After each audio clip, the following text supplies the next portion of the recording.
the most important thing for the people is how much time they can save and how expensive is it.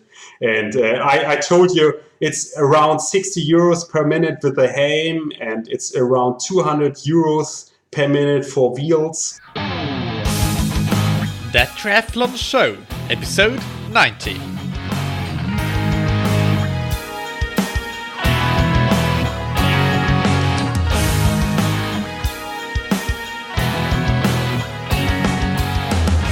Hey, what's up everybody, and welcome back to another episode of That Triathlon Show, the podcast presented by scientifictriathlon.com. I'm your host, Michael, and on today's episode I interview Sebastian Schluricke. He's the founder of aerodynamics testing company Aerotune from Germany, and we get into all things rolling resistance, aerodynamics and weight on the bike, and in particular we discuss the return on investment on any potential investments you can make, any bike fitting, equipment upgrades and that sort of thing. How much money do you spend per minute saved on an Ironman, for example? So that's one thing that I really like about this episode. Sebastian was really fantastic at breaking all of this down into those specific numbers so that you can make your shopping list based off of that. So we discuss things like how having the right tires can be an almost off-the-chart return on investment. We get into tire pressure as well and how much you really should inflate your tires. That's a topic that I've been waiting a long time to hear more about because there's kind of conflicting stories about that. We also discuss weight of the bike, the equipment on it, the rider, and you'll learn exactly how much time you can save per kilogram that you get rid of or get on the bike on a typical Ironman course. And the answer is probably a lot less than you may think. And of course, we discuss aerodynamics, which is Sebastian's top area of expertise. He picks his top priority return on investment upgrades to make. And one thing that you may want to do after listening to this episode is to change your water bottle setup, because you may be throwing a lot of time away on that. First, this episode is sponsored by Precision Hydration. They offer electrolyte drinks in different strengths, up to 3 times stronger than traditional sports drinks, because everybody loses a different amount of sodium in their sweat, from around about 200 milligrams per liter up to as much as 2000 milligrams per liter, 10 times more. And I personally use their 1500 milligram per liter strength for preloading before events, and in racing and training I use the 1000 milligram per liter version. And I've been doing this for quite some time now. I really, really love it. The way I came to the specific strengths that I use is by taking their free online sweat test that you can find on precisionhydration.com, which is also linked to down below in the show notes. And make sure that you use the discount code THATTRIATHLONSHOW, all one word, all caps, for 15% off if you end up buying anything off of their website. This episode is also sponsored by Ventum. Ventum 1 is a really, really super fast bike. Based on wind tunnel testing, it is the fastest of the aerodynamic super bikes that are out there, because it's got no down tube and no seat stays. And also, one thing that we get into in this episode is it's got an integrated water bottle in the top tube, so you don't need to put those aero killers on it. Otherwise, you can have your hydration in the bike itself. You can read all about Ventum and order one for yourself on ventumracing.com. They ship all over the world. And in the US and Canada, you can get a van to deliver it and build it and fit it as a sweet added bonus. Again, that's ventumracing.com. Now a short introduction to Sebastian Schluricke. As I said, he's from Germany and he's the co-founder and CEO of Aerotune, a startup company with an aerodynamics optimization product that you'll hear more about at the end of this interview. He's an engineer and he's an enthusiastic hobby triathlete and a wealth of knowledge in aerodynamics. I had a long off-record interrogation really about aerodynamics in draft legal racing that we don't have in this episode, but I was curious for myself because that's what I focus on, and it really was a massive brilliant benefit for me. Sebastian should have charged for that. I think it was such a good consulting session. And I really enjoyed talking to him otherwise as well. What we'll talk about in this episode is mostly related to non-draft racing, but it's related to everything, but we take probably the non-draft perspective in this interview more so than the draft legal. But I'll talk a little bit more about the draft legal at the end of this episode in the conclusion. But let's not waste any more time and hear the interview with Sebastian. So today on That Triathlon Show, I'm very happy to welcome Sebastian Schluricke from Aerotune. How are you today, Sebastian? Yes, I'm fine. I'm happy to be on your podcast, and I'm looking forward to have a nice conversation with you. And you're recovered from a bit of an illness that delayed this interview with a week, but you got your voice back and everything, so this will be exciting. We'll talk about things related to aerodynamics, rolling resistance, and all those sorts of things, which is a highly requested topic always. And we talked about that before, but I think that you have some unique insights into that as well. So I'm looking forward to getting into it. Let's start by discussing rolling resistance, because that's something that hasn't really been covered a lot on this podcast before. What can you tell us about rolling resistance and the factors that affect it? Yeah, I think the rolling resistance is one thing. All the people know what happened, and all the people know how you can improve your speed if you have a flat tire or a normal tire. Everyone knows what the difference mean. And I think if you are have the opportunity to have a good tire, and you make a comparison to a bad tire, I call it bad tire, then there's is on the long distance about 100 kilometers and difference about 10 to 15 minutes. So that's the first really interesting aspect that you have to think about it. So that's insane. That's insane. That's so much. How long do you then count for that distance to take a rider when you calculate that 10 to 15 minutes, or is it irrelevant? I'm not sure if I understand the question correctly, but we have the possibility that we can make a simulation forecast for the tires. And if you're looking on a real good tire like the Continental Grand Prix TT or the Specialized Turbo Cotton or the Victoria or something else, that's real good tires, and they are really fast with the right pressure.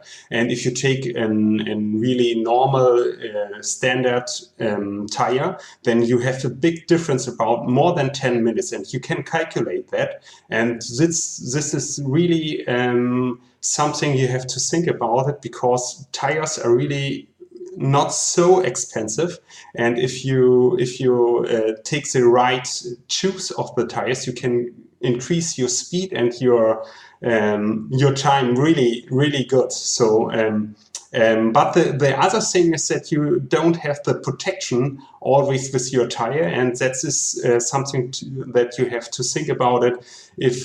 If it's that worse that you take a faster tire and have the problem that you are not have the protection against a flat tire or something like that. Yeah, so in the name of making this very actionable for the listeners, you mentioned there are a few of the example really good tires. Can you just repeat them, and we'll have them in the show notes as well? So yes, it's a Continental Grand Prix TT. And this is one really good tire, and the other one is a Specialized Turbo Cotton, and really new at the moment is a Victoria, and there are some tubeless tire from Victoria. What is really fast, and these tires are like really faster than if you take a Schwalbe Durano Plus. It's a good standard tire for training and go out there, but you have around I made a calculation for a body with 200 watts and 80 kilograms, and then you have a time advantage about 14 minutes if you take the Continental versus the Schwalbe Durano Plus. Yeah, mind blowing. That's awesome. You mentioned tire pressure there as well, and that's another topic that's really, really interesting. And I'm honestly not really clear at this point on what the optimal tire pressure should be. We have had some discussions in the past, but can you tell us about tire pressure from your perspective? Yes, it's not our main task, but we had some pro athletes, and we tested with the pro athletes, and the pro athletes get normally the best stuff from the manufacturers, and they get some hints about the right pressure. And it's normally I wanted always to ride with 8 bars, and it's like if you take a Continental Grand Prix TT, it's around 7 to 7.2, 7.4, what the manufacturer says is the best. And if you take some other tires like the Specialized Turbo Cotton, then you can ride this one with less pressure. You can ride it with 6.2, 6.4, and it depends a little bit on the underground of the street. So if you have a real good street, really flat, and there are no rubbers on that, then you can ride with the high pressure. But if you have a bad underground, then it's sometimes so that you have with less pressure better rolling resistance. Because I'm not sure if I can explain it in English, but the problem is that you jump with the high pressure tire on a rubby underground. So if the tire is not so if the pressure is not so much, then you have more that the rubber goes into the I don't know. Yeah, it doesn't deform as much. Yes, that's right. Yeah. So can you mention, if you know off the top of your head, those values that you mentioned, what are they in PSI? Because a lot of the listeners may be familiar with PSI as opposed to bars. Yes, let me check it. It's no problem. Google is your friend. Yeah, I have a website I like, really. It's a rolling resistance. I'm not sure if you was on there, right? Yeah, I've seen it. Yeah, and we've had it mentioned in one episode in the past. I think this is because one thing that we had Stephen Chung on, if you're familiar with him, on a past episode, and we got a little bit into this topic, but not too much. And he just mentioned that he's dropped his tire pressure over many years, like dropped more and more and more, and these days he's riding, I think he said something like 85 psi, and it was a bit less in the front tire and a bit more in the back tire on a road bike, but maybe 85 in the front and 90 in the back, if I remember correctly. And is that similar to those values that you mentioned in bars, or is it lower, higher? Yeah, I'm not sure if I'm correct here at the moment. I see, if I'm looking on the rolling resistance, I see 120 psi. It's like 8 bar. Yeah. And so if it's more than 100 psi. And is that, so that is the optimal tire pressure according to rolling resistance? Have you also done tests on that, or I guess you don't do it, you're more into aerodynamics? Or? Yeah, we tested it too. We tested on the Specialized Turbo Cotton with different pressures, and we saw that there was no difference between the pressure, the high pressure around 120 or 130 psi to 100 psi. There was no difference, and we couldn't measure it. So normally you can say, if we could measure it, it's always the same result for us. So then you can take the choose maybe for more comfort. So if you're taking then less pressure, then you have a little bit more comfort on your wheel.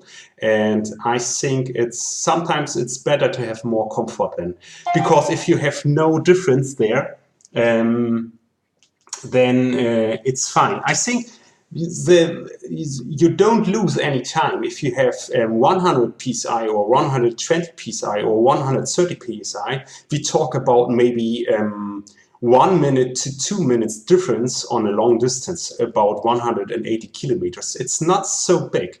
It's the more difference comes if you're riding only with 80 or 60 psi, then you get really, then you will lose really time.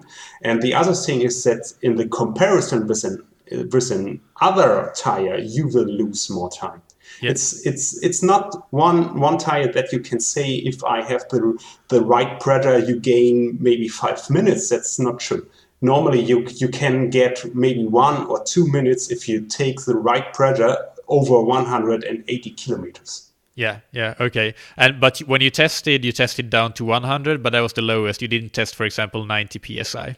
We tested 80, we tested 100, and we tested 120 on a really bad surface. And there we had no difference. But if you imagine about the time I told you, if you calculate, you have the possibility that you can calculate watts power in minutes on a long distance. It's normally, if you are riding around 5 hours and 30 minutes, yeah, then 1 watt is around 30 seconds. So if you are testing something like tires, and we speak about 2 minutes over a long distance, then we talk about 4 watts. And 4 watts, it's not so easy to measure it correctly. Normally, it's always everything in the noise of the measurement. That's a big value bomb.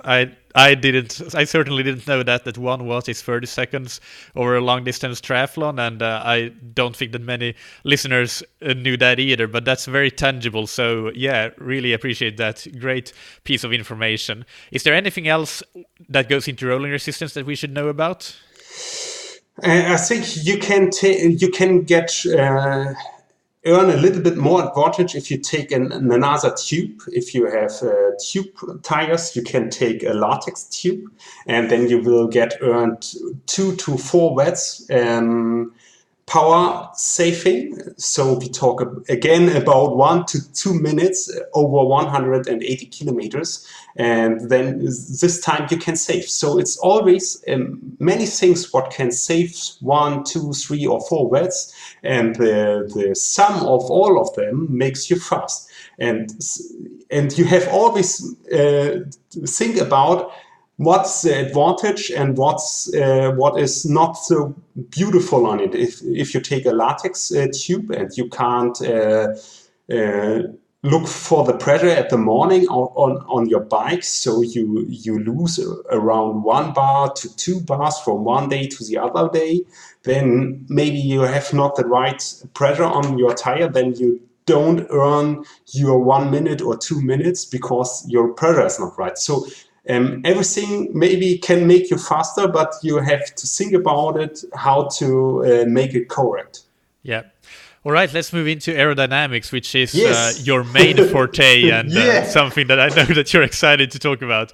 So let's give a big picture overview here. Again, we don't need to go into much detail here because the basics the listeners already know. We have discussed that on previous episodes.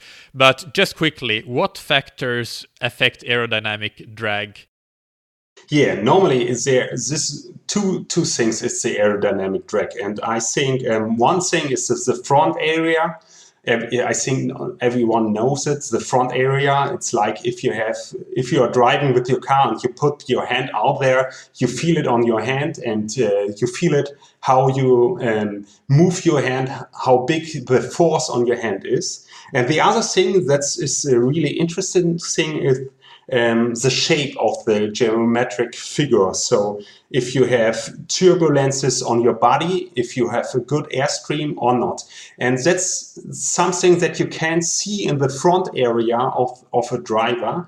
And I always say, if you have many turbulences on your body, it's like you have a parachute behind you, and you have always to ride to push over the force on your front area, and you have to push the force because you have a parachute behind you. And the main thing is to have a really good body shape, that you have no turbulences on your body, that the parachute behind you is really small. And that's something really important because many people at the moment are only interested in reducing the front area. But if you change wheels, if you change your tree suit, if you change your helmet, normally you can't see anything changing in the front area, but you can have a big impact in the CDA value. So what are the best ways if you prioritize the ways to minimize the aerodynamic drag and the CDA? Yeah, normally it's the basic things is like you have a time trial bike with an aero bar that you have your arms in the front of your body and you are in the triathlon position. That is the main thing normally, but everyone knows it. You can see it in the times on the Ironman Hawaii if the aero bar comes and how much the time's getting faster.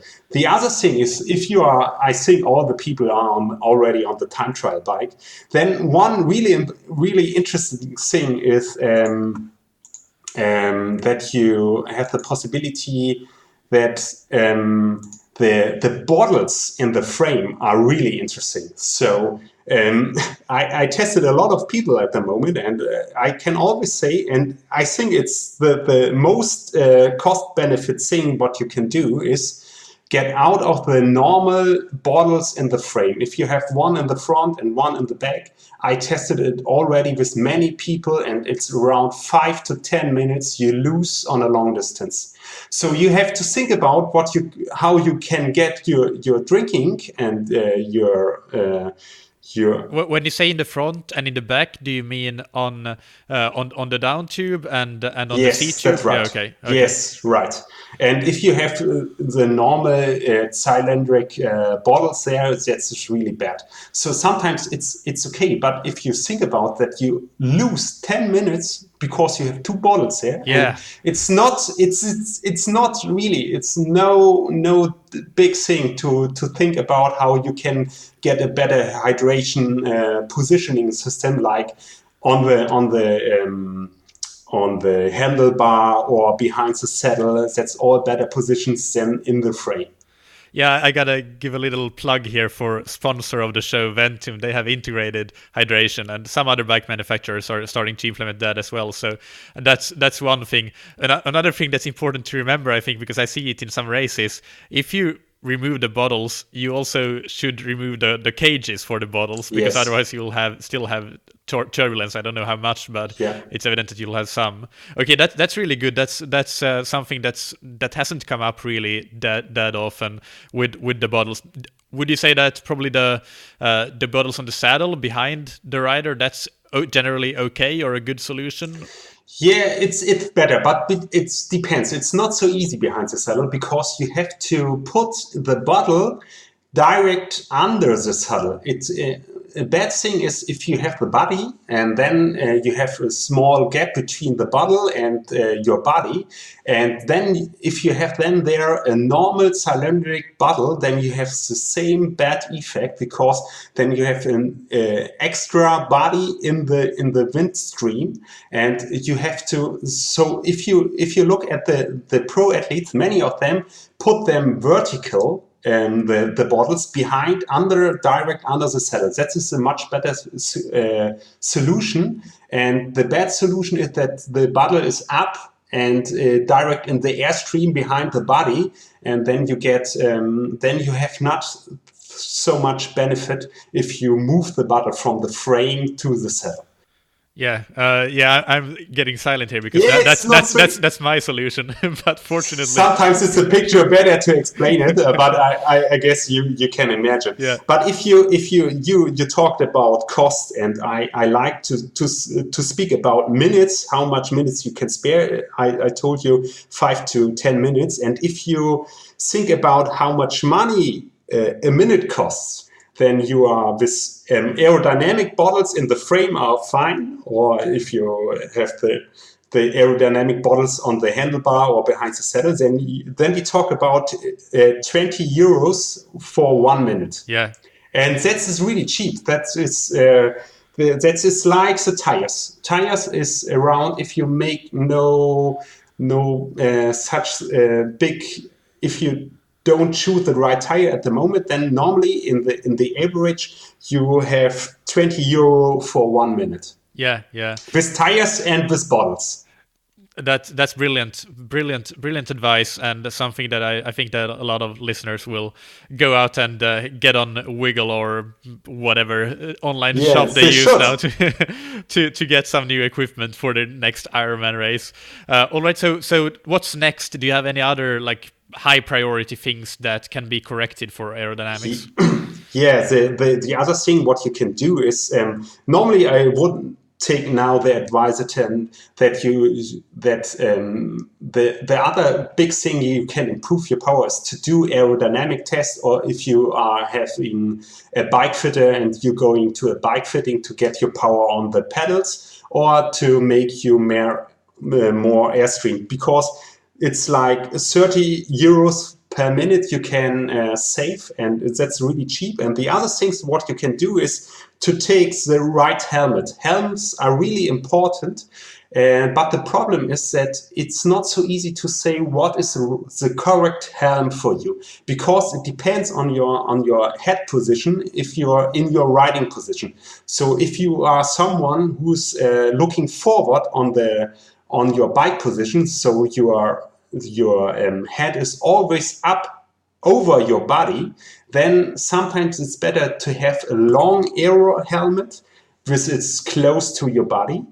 And if you are someone who can hold the head down and the body is the same line with the head, then normally a short helmet is better for you. So there's no guarantee that one helmet is always the best, but that's what we at the moment tested.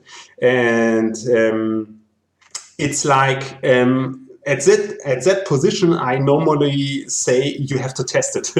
Yeah, because it's not so easy to say this one is the best or that one is the best, and you can't say this helmet makes you always faster and that helmet makes you always faster. It's too individual.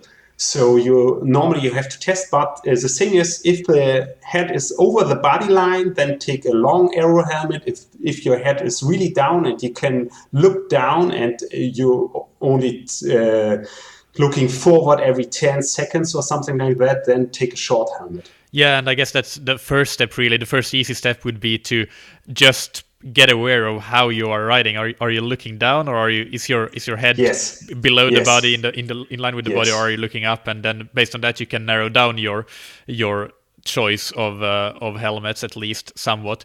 When you mentioned there the bike fit and your position on the bike, I know this is very individual, of course, how much you can save there. But let's say you have somebody who has maybe hasn't had a bike fit. It's like semi-poor bike fit or average bike fit for them for their bike, and then they go and have a bike fit and get a really good, or they change the position somehow themselves with testing and get a really really aerodynamic position. How much can you save then over an Ironman?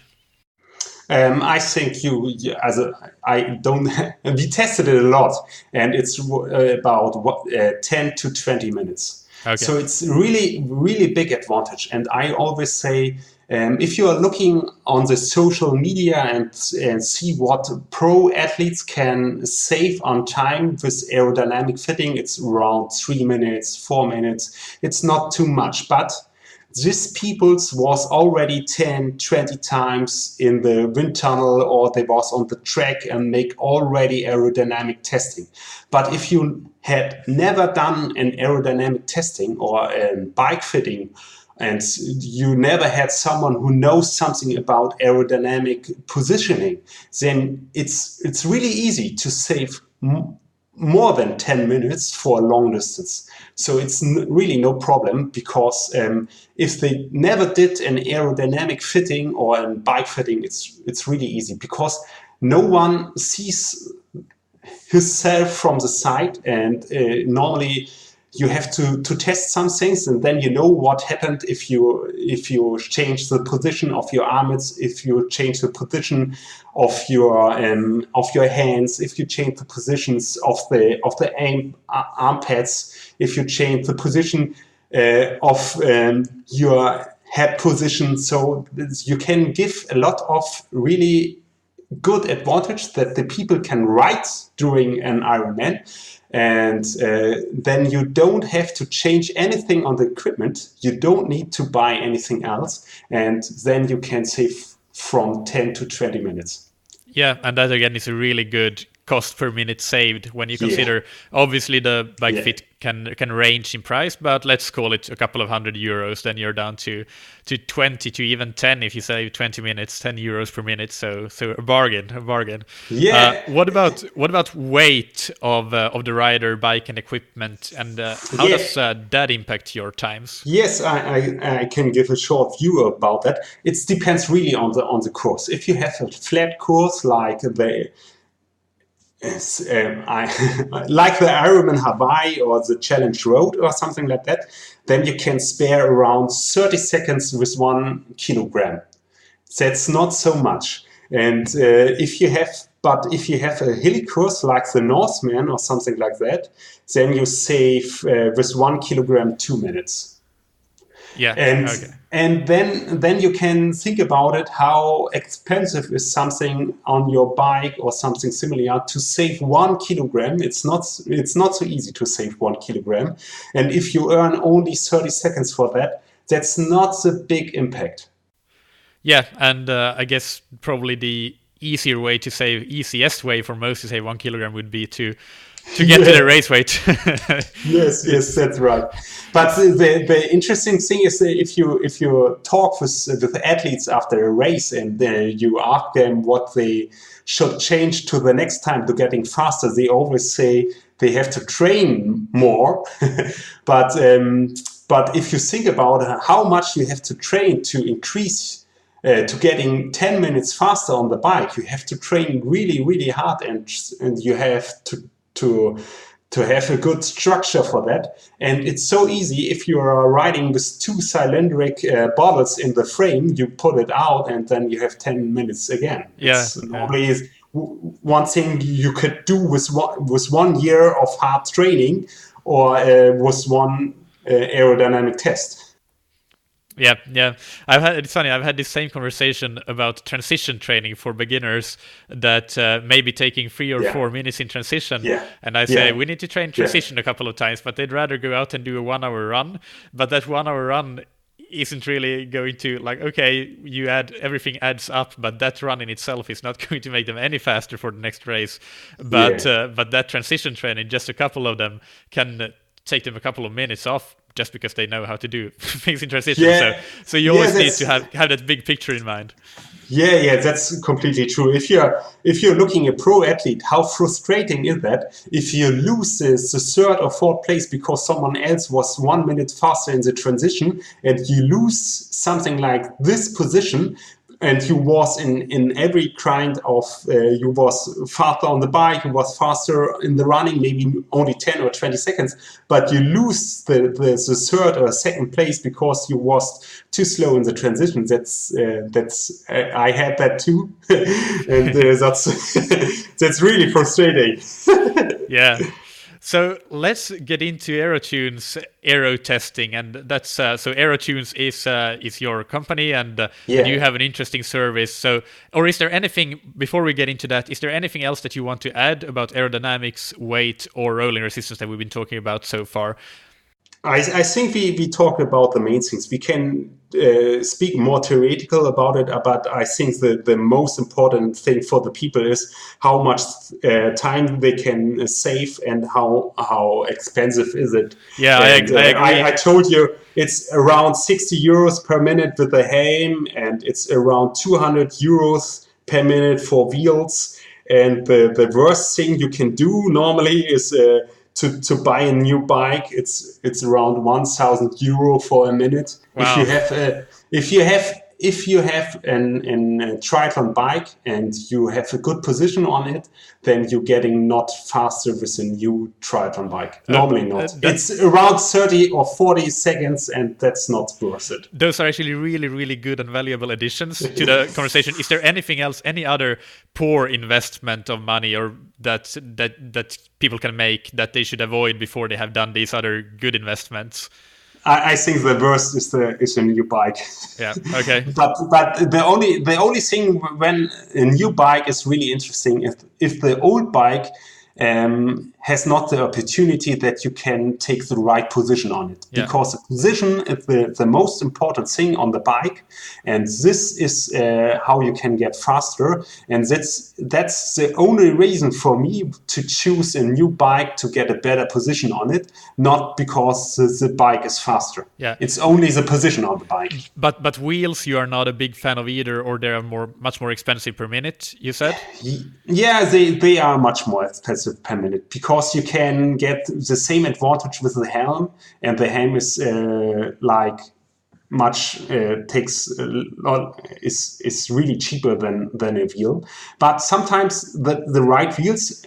So if you have normal wheels and you take the first time high profile or a disc wheel, then you can save around 5 to 10, maybe more minutes. It depends on your old wheels. They are interesting, really, but if you pay for them 1,000 or 2,000 or 3,000 euro because you want high equipment or something like that, then it's around 200 euros per minute in the average. Yeah. Okay. Brilliant. So now let's get into AeroTunes and your Aero test service. Yeah, AeroTune is so it's a measurement system. Normally, it's a measurement system. So we have the possibility that you can make an aerodynamic test like on the velodrome, but you don't need a velodrome. You do it outside. You need a flat stage about 1 kilometer. And then you ride 1 kilometer in the one way, and then you ride 1 kilometer in the back way. And we have developed an application that runs on the Garmin device, but you have the possibility that you can upload the fit file too. And then we have a real good software. We development it because we come from the wind industry. We have 30 years of experience in the wind industries. We are 3 engineers from the wind industries, and our task was the rotor design of wind turbines and the control systems of wind turbines. And we take all the numerical methods to the measurement of the aerodynamic drag in the cycling sports. And then we have the opportunity with our wind models to calculate the aerodynamic drag with these tests out there. And then you can measure how big the impact is if you change something. And then we have our simulation tool to calculate all the minutes. I already talk about it. And then you can make real good decisions if something is really good for you or not. So sometimes you change the wheels and you think the wheels are really good and they makes only you 1 minute faster, or you take another position and the position is maybe not the best, or it's not so easy to hold it, and you earn only 1 minute with it, then you can make the decision, okay, it's not interesting for me. But that's the first time that everyone had the possibility that they can measure their drag and can improve their aerodynamic position by their own. How do you get the results of the test? Is it a CDA value, or is it a kilometers per hour saved? Or? It's a CDA value. We make a big numerical algorithm calculation for it, and you get the most important thing is the CDA value. So we calculate it.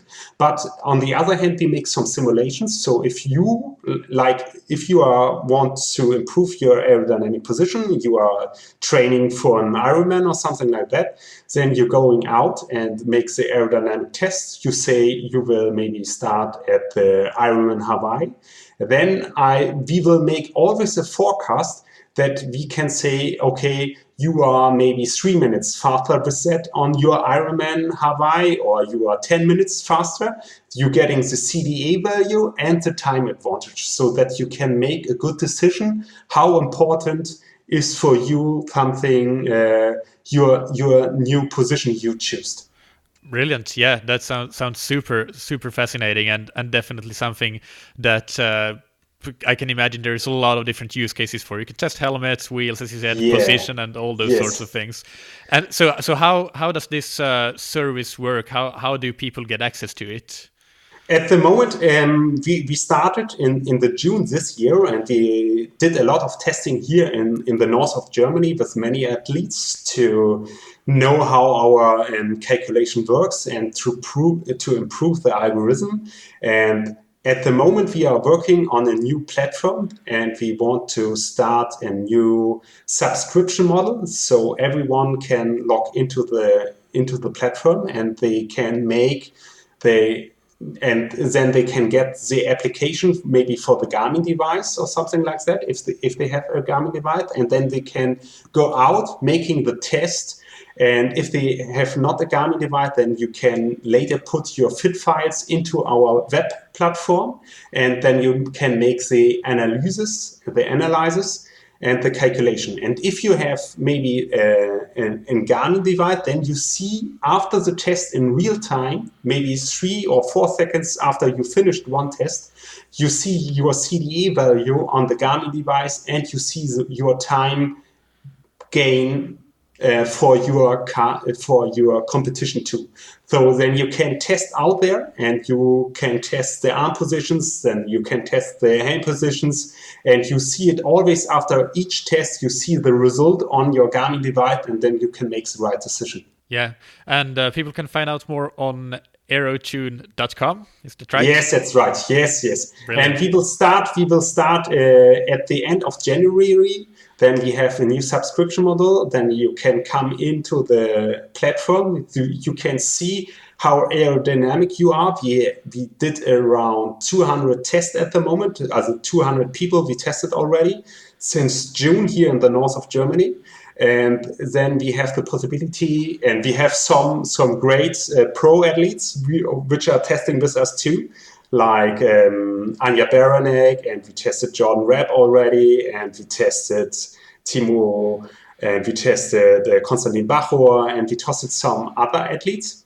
And so we know what is really good aerodynamic, and we can give information about how you can improve your position. And we have info material on our platform, and you can see in relationship to other athletes how aerodynamic they are, how aerodynamic you are, and then you have a bit comparison, because at the moment no one knows his CDA value, no one knows what is aerodynamic, only the pro athlete knows that. And that's the first time that everyone really have the opportunity to make own tests and to make real comparison to other athletes if they are aerodynamic or if they are not aerodynamic. Yeah. Brilliant. That's super exciting and very impressive with that kind of both the application and the browser-based simulation that you have. So yeah, definitely go check that out, people. And Sebastian, let's move into the rapid fire questions segment. So take a very short time, 15 seconds or so at most, to answer these questions, starting with what's your favorite book, blog, or resource related to triathlon or cycling, aerodynamics? At the moment, it was really rolling resistance. yeah, that was handy to have in front of you. And anything else that if you're thinking long term, not just this interview? Yeah, it's so many things. I have so many books here. I have so many podcasts I'm reading. It's not so easy for me to say this one or that one is really the most exciting thing for me, because I see at the moment so many new brilliant ideas on the triathlon market, and I love that really to be in the triathlon market, because we are really looking forward for new technologies. We are open for new technologies, and we always want to be better. And that makes me so exciting to be on this market, on this sport. I love it. That was I agree, but that was 1 minute.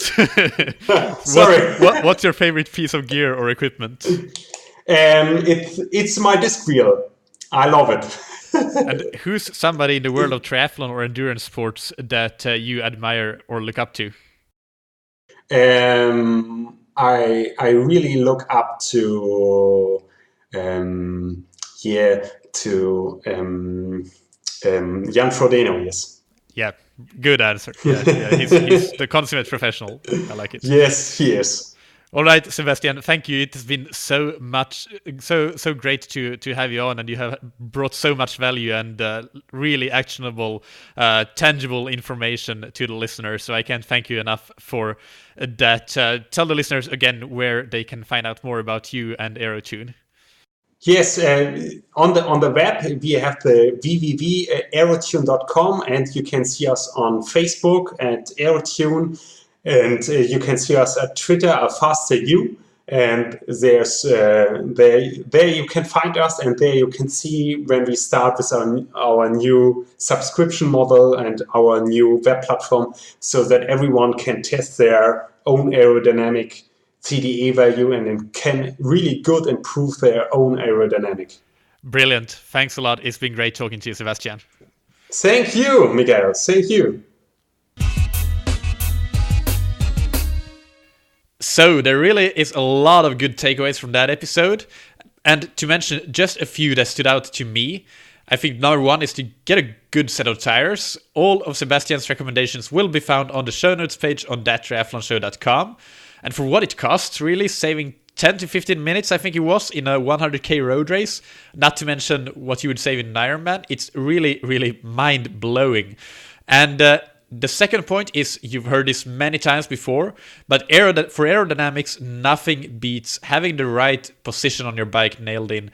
And in Sebastian's cost per minute saved assessment, it really is a fantastic investment and again, you can save 10 to 20 minutes if you're not in a good position right now, if you get that position right.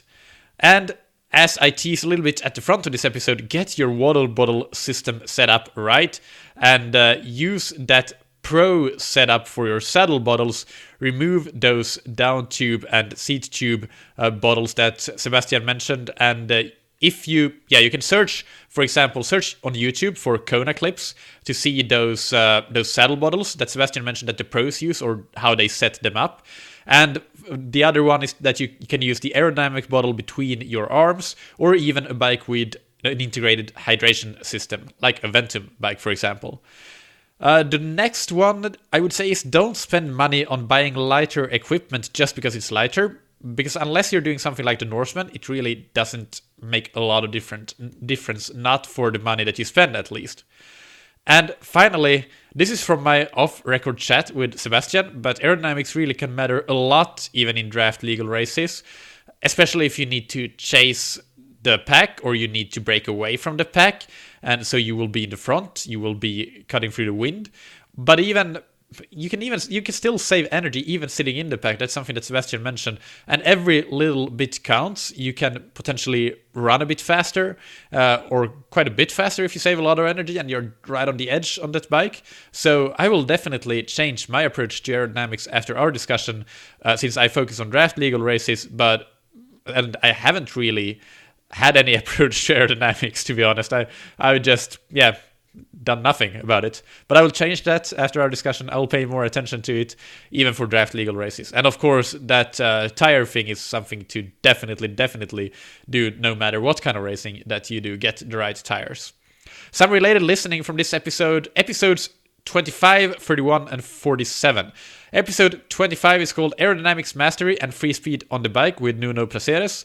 And this episode is great because, like Sebastian, Nuno breaks down the cost-benefit ratio of different upgrades. And by the way, since coming to Lisbon, I've had the great pleasure of meeting with Nuno and training with him and his group.